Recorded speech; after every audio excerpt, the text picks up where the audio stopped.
Coucou les colombes, j'espère que vous allez bien. Moi, je vais super bien. Nous continuons avec la prière.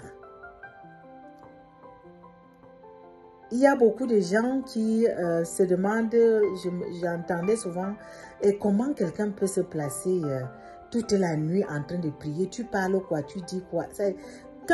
C'est-à-dire, tu regardes les défis que nous avons dans ce monde ici, là, parfois même, une nuit même, elle est petite, c'est-à-dire pour que tu commences à donner toutes les intentions que tu as, que tu veux parler avec Dieu. Normalement, c'est-à-dire, la prière, c'est quoi? C'est une façon de communiquer avec notre Dieu, c'est une façon d'aller causer avec ton Père. Tu lui dis que, voici, j'ai tel ou tel problème. Est-ce que tu ne vois pas que ça dit, je peux avoir ceci, que je peux être comme ça? Par exemple, une femme qui est en train de chercher un enfant depuis longtemps, va dans la Bible, il y a les paroles là-bas, c'est-à-dire Dieu a dit, par exemple, dans Genèse 1, verset 28, je crois, il a dit, la Bible nous dit que Dieu créa l'homme et il est béni et il dit, soyez féconds, multipliez-vous, remplissez la terre, assujettissez-la et dominez-la. C'est-à-dire, donc Dieu, quand Dieu a créé l'homme et la femme, Dieu a dit, sois fécond. Il a dit à la femme, sois féconde. Et il a dit à l'homme, sois fécond.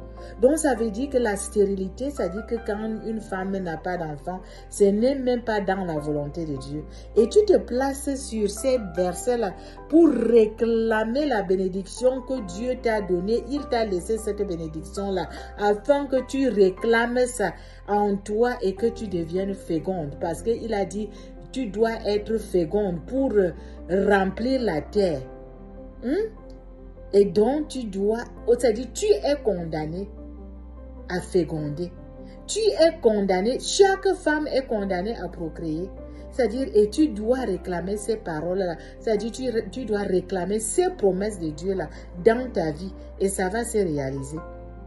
C'est comme ça qu'on prie. Prenez les versets dans la Bible, c'est-à-dire tu vois un verset qui correspond, c'est-à-dire relatif à une situation où tu te trouves. C'est-à-dire tu commences à prier par rapport à ça et le Seigneur va se manifester.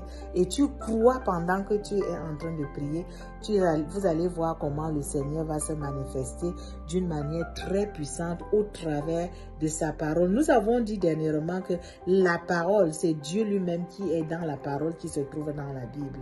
Que le Seigneur vous bénisse et que le Seigneur vous enseigne petit à petit à se placer à la brèche pour réclamer les bénédictions que lui-même il nous a laissées dans la Bible. Je vous embrasse vous tous et je vous encourage de continuer dans la recherche de notre Dieu et des bénédictions dans la Bible. Soyez bénis et bisous.